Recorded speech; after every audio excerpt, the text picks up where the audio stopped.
त्या खिडकीत अजूनही या कादंबरीतल्या आजच्या भागात बघणार आपण वाड्याभोवती फिरणारा माणूस. गावात पुन्हा सगळं सुरळीत होत चाललं होतं.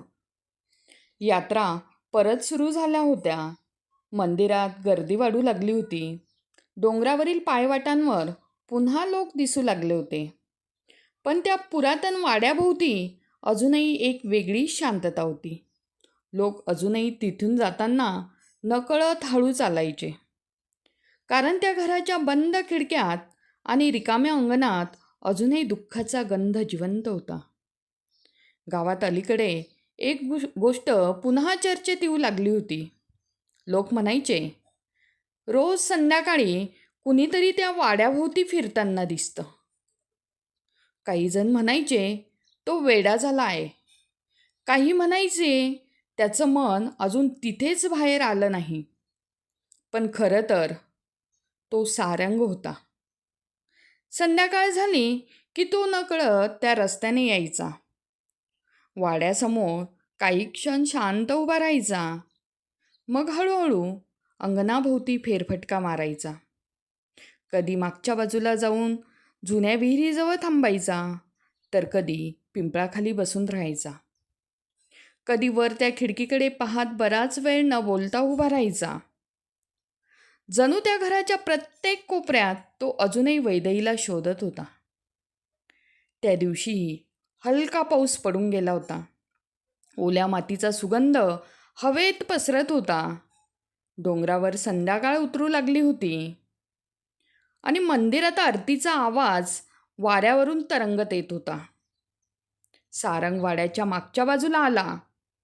तिथे एक जुना पारिजातकाचा वृक्ष होता. वैदेहीला ती फुलं खूप आवडायची. एकदा तिने हसत त्याला सांगितलं होतं की ही फुलं विचित्र आहेत. रात्री उमलतात आणि सकाळी शांतपणे खाली पडतात. तेव्हा सारंग फक्त तिच्याकडे पाहत राहिला होता. आज त्या झाडाखाली पुन्हा पांढरी फुलं साचली होती. त्याने अलगद एक फूल हातात घेतलं. क्षणभर त्याच्या डोळ्यात पाणी आलं. काही आठवणी इतक्या जिवंत असतात की त्या संपल्या आहेत हे मन स्वीकारतच नाही. वरच्या खिडकीत वाऱ्याने पडदा हलला. सारंगची नजर तिकडे गेली आणि पुन्हा एकदा त्याच्या मनाने त्याच्याशी खेळ केला. त्याला क्षणभर वाटलं, वैदेही तिथे उभी आहे. पांढऱ्या कपड्यात, शांत हसत.